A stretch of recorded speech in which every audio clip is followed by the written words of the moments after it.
All right, Brian, what's your widget of the week? So my widget of the week is something that I use in my personal life. It's something I want to bring up here because it's a great kind of gadget to give or to install in a client's house for them. I am not very techie, and so I was a little. Kyle looks weird.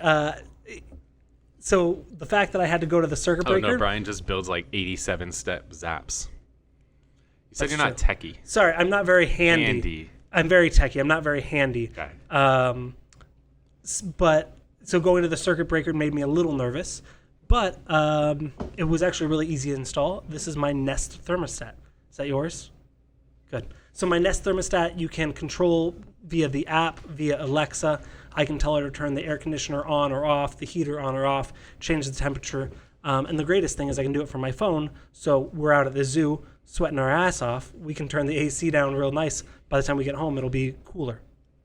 I'll layer on top of that then. Okay, good. I was really worried that was going to be yours. It's not what I was going to do, but I'll layer on top of it because this is an extension of what you're talking about. So EcoBee was the first company to add these. Nest now added these, and they're sensors. And what these little sensors do is, let's say, for example, my new house, all the thermostats are in the freaking hallways. The hallways get zero light, natural light. There's no windows by the hallways. So they don't heat up. They don't heat up.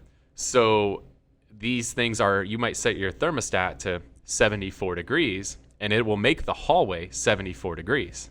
The problem is the family room where you're hanging out in, like at my new house, I get a lot of morning sun. It's like 85 degrees in the freaking family room because the sun is beating in the family room. Meanwhile, there's zero sun hitting the hallway. So the new Nests and the EcoBees have these extra little sensors that you can get, which you can then place them around the house into different rooms. And then what these sensors do is they first sense motion. So if there's motion in the room, it identifies, oh, they're hanging out in the family room right now. They're not hanging out in the freaking hallway where I'm calibrating it. So they're like, oh, the coaches are in the family room right now. So when you set it to 74, it's not going to make it 74 degrees in the hallway. It's going to make it 74 degrees in the family room because that's where the family is hanging out.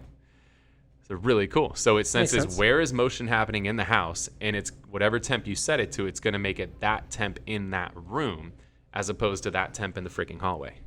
So if you get EcoBees and Nest, splurge for the, assuming you have hallway thermostats, which seems to be where they always are, splurge to get the little sensors. And I think you can add these maybe after the fact, but get the little sensors for the EcoBees and the Nests. So do you plug them in, or are they? No, they're wireless.